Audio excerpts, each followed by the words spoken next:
Hello dear student, तो वो घड़ी आ गई जिसका आपको इंतजार था। यानी फाइनली आपको 3 मार्च कल के दिन आपका सोशल साइंस का पेपर है और उसके लिए बहुत मेहनत करने के बाद आपके लिए छाट छाट का क्वेश्चन लेकर आया हूँ। छाट छाट के जो 2020 में, 21 में और 22 में पूछे गए हैं। ठीक है, सारे क्वेश्चन को मैं यहाँ पे छाट छाट के बहुत मेहनत के बाद आपके सामने लेकर आया हूँ और प्रीवियस ईयर की क्वेश्चन ही बार बार रिपीट होती है। ठीक है, तो आपको देरी ना करते हुए, समय को लॉस ना करते हुए जल्दी से क्वेश्चन को स्टार्ट करते हैं और जिसका आंसर आपको पता होगा यहाँ पे आप कमेंट बॉक्स में बताइएगा। ठीक है, फर्स्ट क्वेश्चन है कि लाल पीली मिट्टी पाई जाती है। देखिए 2020 में ये पूछा गया क्वेश्चन है, लाल पीली मिट्टी पाई जाती है, इसका सही आंसर बताने की कोशिश करें तो दक्कन के पठार में, यानी ऑप्शन ए इसका सही आंसर हो जाएगा। लाल पीली मिट्टी पाई जाती है तो दक्कन के पठार में, यानी ऑप्शन ए इसका सही आंसर हो जाएगा। ठीक है, चलिए 2020 में देखिए ये पूछा गया क्वेश्चन है 2020 का। सारे क्वेश्चन को आपको रट जाना है, बार बार रिपीट होती है प्रीवियस ईयर की पेपर ही। ठीक है,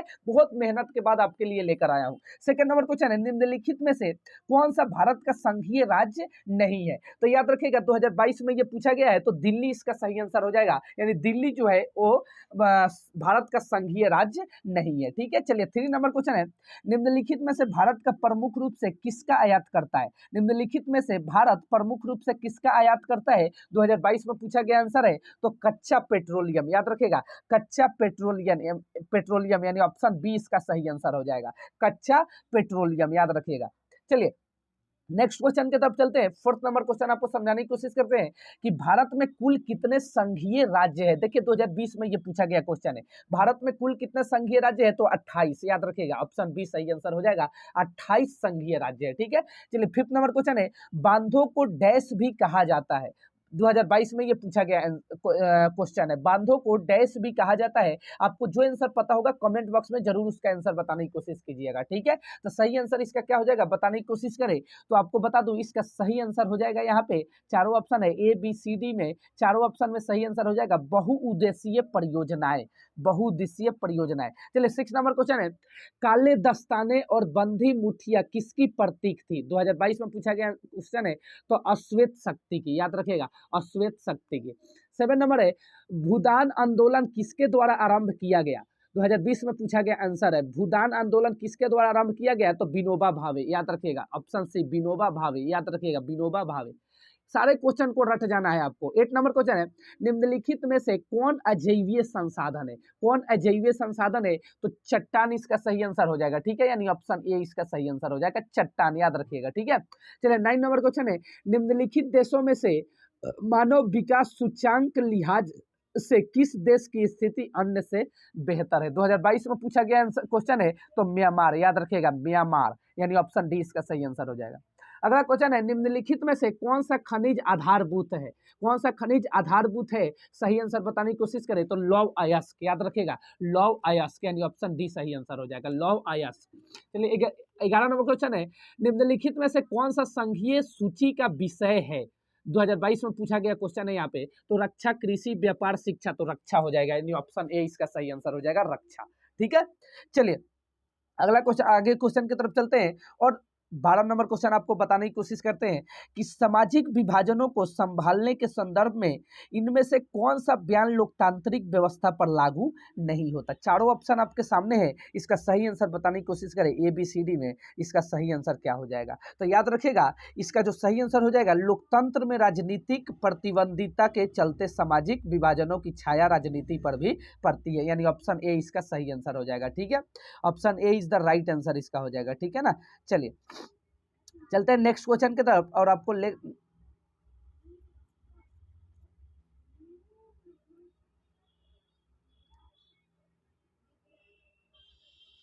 तो इसका सही आंसर हो जाएगा लोकतंत्र सामाजिक विभाजनों के आधार पर समाज का विखंडन।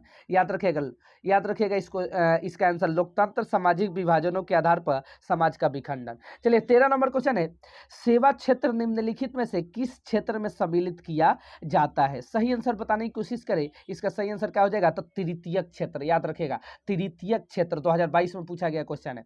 अगला है 14 नंबर, किसी देश के विकास को निर्धारित करने का आधार है। चारों ऑप्शन आपके सामने है, तो इसका सही आंसर क्या हो जाएगा बताने की कोशिश करें चारों ऑप्शन में। ठीक है, 2022 में पूछा गया ये क्वेश्चन है। तो उपयुक्त यहाँ पर देखिए चारों ऑप्शन इस यहाँ पे आपके सामने है, तो सही आंसर क्या हो जाएगा तो उपयुक्त सभी। चलिए 15 नंबर क्वेश्चन है, दो राज्यों के बीच वस्तुओं का आदान प्रदान कहलाता है। तो याद रखिएगा राष्ट्रीय व्यापार। राज्यों के बीच पूछे तो राष्ट्रीय व्यापार, और देश के बीच पूछे दो देशों के बीच तो अंतरराष्ट्रीय व्यापार। तो दो राज्यों के बीच पूछ रहा है तो राष्ट्रीय व्यापार, यानी ऑप्शन ए इसका सही आंसर हो जाएगा। ठीक है, देखिए 2022 में ये पूछा गया क्वेश्चन है। चलिए अगला क्वेश्चन समझाने की आपको कोशिश करते हैं। 16 नंबर क्वेश्चन है, भारत में उपभोक्ता आंदोलन किस रूप में हुआ? तो सही आंसर हो जाएगा इसका उपभोक्ता जागरूकता। याद रखिएगा उपभोक्ता जागरूकता, यानी ऑप्शन ए इसका सही आंसर हो जाएगा। ठीक है, 16 का ये भारत में उपभोक्ता आंदोलन किस रूप में हुआ तो उपभोक्ता जागरूकता। ठीक है, चलिए 17 नंबर है, एक वस्तु का अधिकांशतः प्राकृतिक प्रक्रिया से उत्पादन क्षेत्रक की गतिविधि है। प्राथमिक क्षेत्रक, द्वितीयक क्षेत्रक, तृतीयक क्षेत्रक या सूचना प्रौद्योगिकी। चारों ऑप्शन आपके सामने है, या चारों ऑप्शन में इसका सही आंसर क्या हो जाएगा बताने की कोशिश करें। तो इसका सही आंसर हो जाएगा प्राथमिक क्षेत्रक, यानी ऑप्शन ए इसका सही आंसर हो जाएगा प्राथमिक क्षेत्रक, याद रखिएगा। चलिए आगे चलते हैं 18 नंबर क्वेश्चन की तरफ या नेक्स्ट क्वेश्चन की तरफ, और आपको समझाने की कोशिश करते हैं। 18 नंबर क्वेश्चन है, भारत में वायु परिवहन का राष्ट्रीयकरण कब किया गया?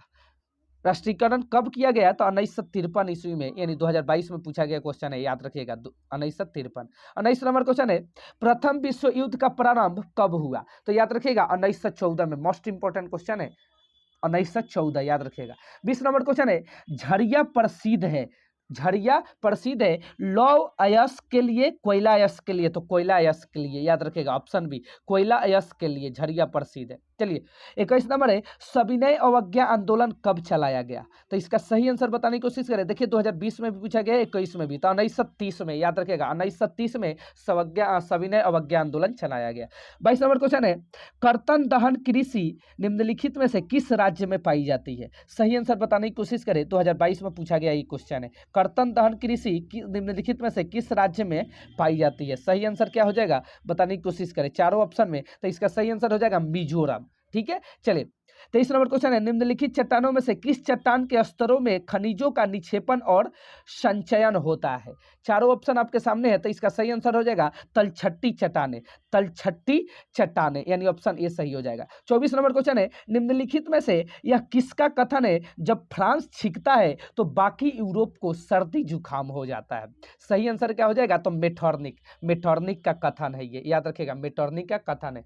चलिए 25 नंबर क्वेश्चन है, चाय की खेती के लिए कौन सी मिट्टी उपयुक्त है? चाय की खेती के लिए कौन सा मिट्टी उपयुक्त है? तो लेटेराइट मिट्टी, याद रखिएगा ऑप्शन डी लेटेराइट मिट्टी, याद रखिएगा लेटेराइट मिट्टी चाय की खेती के लिए उपयुक्त है। ठीक है, चलिए नेक्स्ट क्वेश्चन है 26 नंबर, निम्नलिखित में से कौन सा नवीकरण योग्य संसाधन नहीं है? सही आंसर बताने की कोशिश करें तो इसका सही आंसर हो जाएगा जीवाश्म ईंधन, यानी ऑप्शन सी जीवाश्म ईंधन नवीकरणीय योग्य संसाधन निम्नलिखित में जीवाश्म ईंधन नहीं है। ठीक है, चलिए 27 नंबर क्वेश्चन की तरफ चलते हैं और 27 नंबर क्वेश्चन आपको समझाने की कोशिश करते हैं। यदि मेरे चैनल पर नए हैं तो अभी चैनल को सब्सक्राइब कर लीजिए, ठीक है ना, ताकि सभी वीडियो का नोटिफिकेशन सबसे पहले आप तक पहुंचे। चलिए 27 नंबर है, फ्रांस में गणतंत्र की घोषणा किस वर्ष हुई थी? तो 1848 ईस्वी में, याद रखिएगा 1848 ईस्वी में फ्रांस में गणतंत्र की घोषणा की गई, 1848 ईस्वी में। ठीक है, चलिए 28 नंबर क्वेश्चन है, निम्नलिखित में से इस्पात बनाने में किस खनिज का प्रयोग होता है? इसका सही आंसर हो जाएगा मैग्नीज, याद रखिएगा मैग्नीज, यानी ऑप्शन बी इसका सही आंसर हो जाएगा मैग्नीज। 29 नंबर क्वेश्चन है, एंथ्रासाइट का संबंध किस खनिज से है? तो याद रखिएगा कोयला से, यानी ऑप्शन डी इसका सही आंसर हो जाएगा। एंथ्रासाइट कोयला का प्रकार है, तो कोयला से संबंधित है। ठीक है, चलिए 30 नंबर यहाँ पे क्वेश्चन है, नेपोलियन का संबंध किस देश से था? सही आंसर बताने की कोशिश करें, नेपोलियन का संबंध किस देश से था? तो यह चारों ऑप्शन आपके सामने है, आंसर पता यदि आपको मालूम है तो कमेंट बॉक्स में बताइए। तो फ्रांस से, ठीक है, फ्रांस से संबंध था नेपोलियन का। चलिए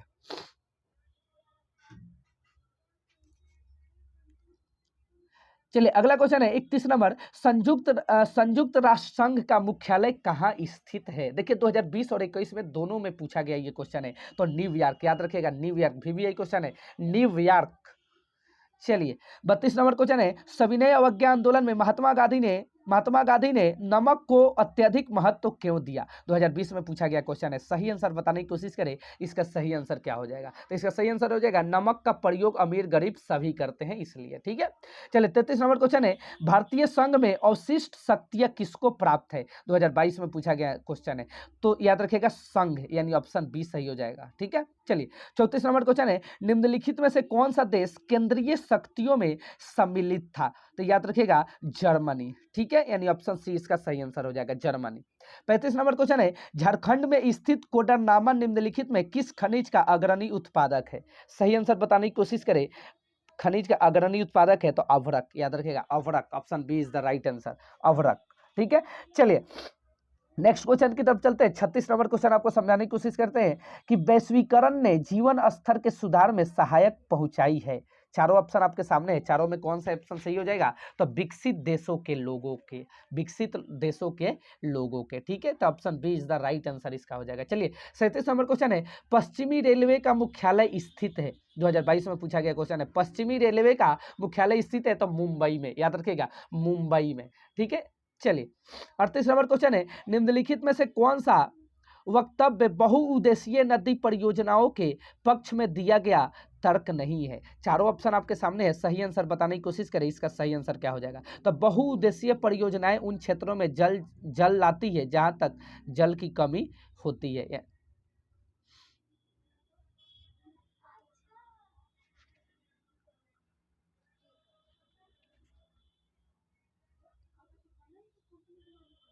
चलिए 39 नंबर क्वेश्चन है, पंजाब में भूमि निम्नीकरण का मुख्य कारण क्या है? याद रखिएगा पंजाब में भूमि निम्नीकरण का मुख्य कारण है अधिक सिंचाई, यानी option C is the right answer इसका हो जाएगा अधिक सिंचाई, याद रखिएगा। चलिए अगला क्वेश्चन 40 नंबर क्वेश्चन की तरफ चलते हैं। 40, और ये देखिए मोस्ट इंपोर्टेंट क्वेश्चन है, 2020 और 22 में दोनों में पूछा गया है। ठीक है, ये 39 नंबर, ये VVI क्वेश्चन है, प्रत्येक साल रिपीट होता है।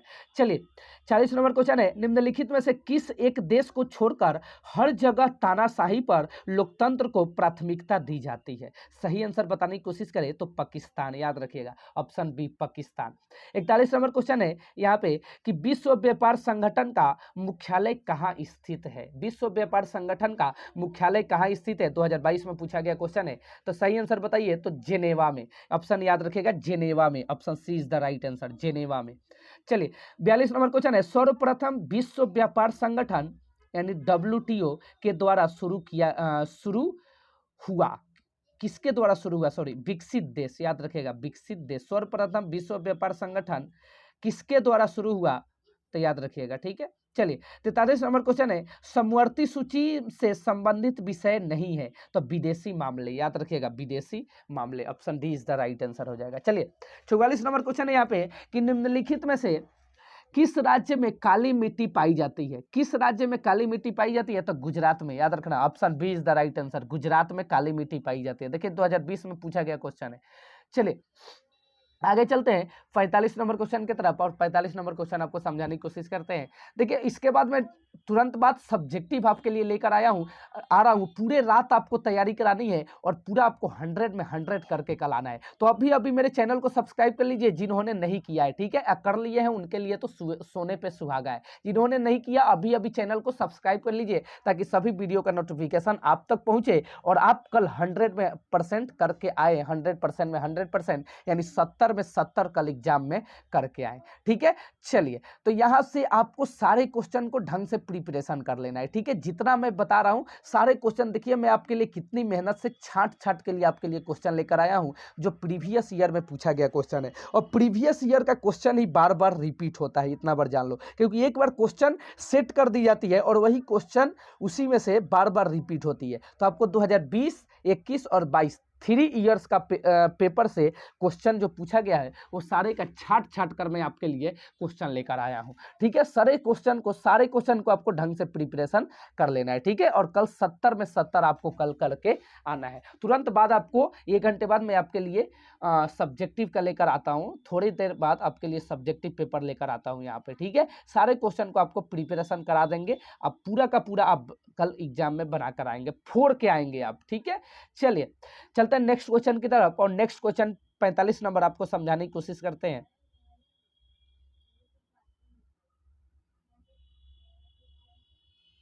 45 नंबर यहाँ पे क्वेश्चन है कि इटली का एकीकरण किसके नेतृत्व में किया गया। देखिए 2020 में ये क्वेश्चन पूछा गया, 2020 में ये क्वेश्चन पूछा गया है कि इटली का एकीकरण किसके नेतृत्व में किया गया।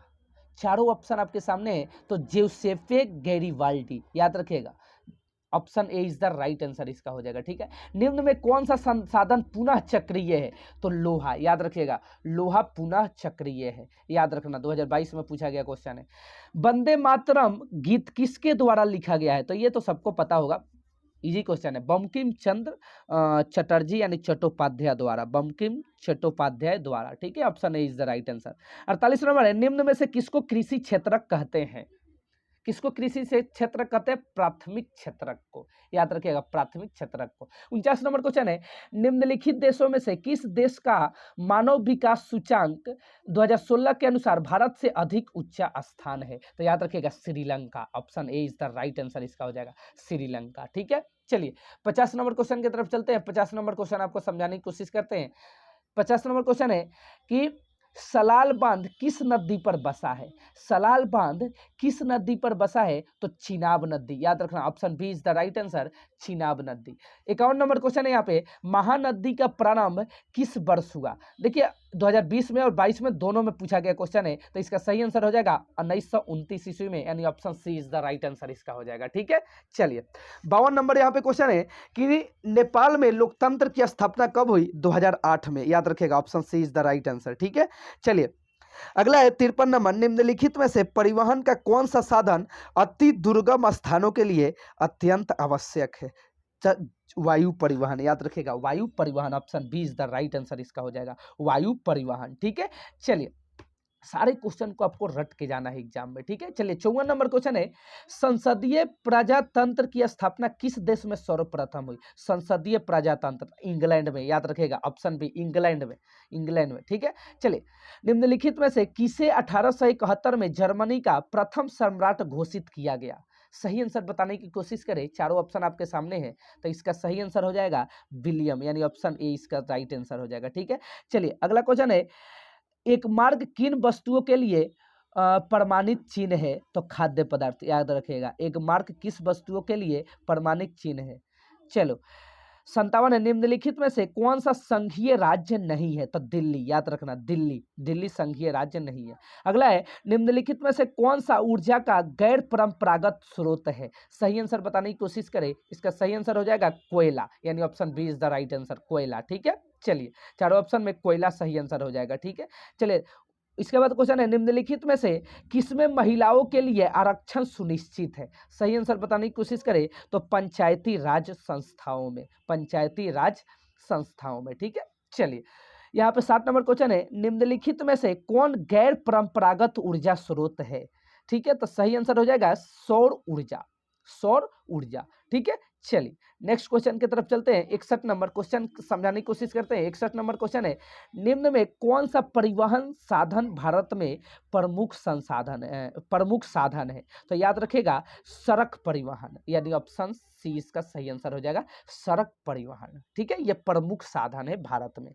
ठीक है, चलिए 62 नंबर यहाँ पे क्वेश्चन समझाने की कोशिश करते हैं। 62 नंबर क्वेश्चन है, स्वराज मेरा जन्मसिद्ध अधिकार है और मैं इसे लेकर रहूंगा, किसका कथन है, तो बाल गंगाधर तिलक का, बाल गंगाधर तिलक का। ठीक है, चलिए अगला क्वेश्चन है, 1789 में फ्रांस किस प्रकार का राज्य था, फ्रांस किस प्रकार राज्य था, तो सीमित राजतंत्र, सीमित राजतंत्र। ठीक है, 64 नंबर क्वेश्चन है, निम्नलिखित में कौन सा रेशेदार फसल है, तो याद रखिएगा जूट, जूट जो है वो रेशेदार फसल है, यानी 64 का बी नंबर ऑप्शन सही हो जाएगा। ठीक है, जूट इसका सही आंसर हो जाएगा, option B is the right answer इसका हो जाएगा। ठीक है, चलिए अगला क्वेश्चन है 65 नंबर कि निम्नलिखित में से क्या राज्य सूची का विषय नहीं है, निम्नलिखित में से क्या राज्य का सूची नहीं है।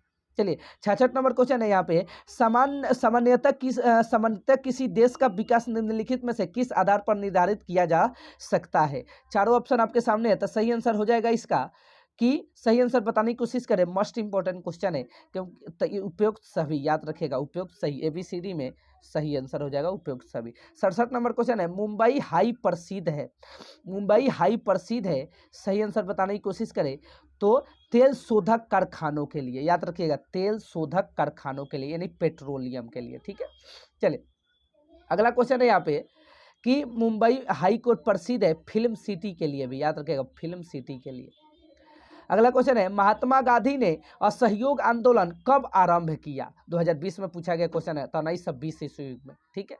चलिए निम्नलिखित में से कौन सी एक खरीफ फसल है? सही आंसर बताने की कोशिश करें, कौन एक खरीफ फसल है? तो धान, याद रखिएगा ऑप्शन सी, धान एक खरीफ फसल है चारों में, ठीक है। चलिए 70 नंबर क्वेश्चन है, संविधान के अनुसार भारत की राजभाषा है, संविधान के अनुसार भारत की राजभाषा है तो हिंदी, ठीक है। चलिए 71 नंबर क्वेश्चन है, संविधान में उल्लिखित 3 सूचियों में से निम्नलिखित में कौन सा विषय समवर्ती सूची में शामिल है? ठीक है, सही आंसर बताने की कोशिश करें तो शिक्षा, यानी ऑप्शन ए इसका सही आंसर हो जाएगा शिक्षा। चलिए अगला क्वेश्चन है, भारत में पवन ऊर्जा का विशाल केंद्र कहाँ स्थित है? भारत में पवन ऊर्जा का विशाल केंद्र कहाँ स्थित है? 2020 में पूछा गया क्वेश्चन है, ठीक है। चलिए इसका आंसर इसका बताने की कोशिश करें, इसका सही आंसर क्या हो जाएगा? तो तमिलनाडु, यानी ऑप्शन बी सही आंसर हो जाएगा तमिलनाडु। चलिए 73 नंबर क्वेश्चन है कि यंग इटली सोसाइटी का संस्थापक कौन था? यंग इटली सोसाइटी का संस्थापक कौन था? तो मेजिनी, याद रखिएगा Mazzini, option D is the right answer. 74 number question है, भारत में राष्ट्रपति कहकर किसको संबोधित किया जाता है? सही आंसर बताने की कोशिश करें, इसका सही आंसर हो जाएगा महात्मा गांधी, यानी ऑप्शन ए। लास्ट क्वेश्चन है, भारत छोड़ो आंदोलन किसने प्रारंभ किया था? चलिए तो फाइनली यहाँ पे क्वेश्चन को एंड करते हैं और नेक्स्ट पार्ट के लिए आप वेट करेंगे, ठीक है। चलिए मिलते हैं नेक्स्ट।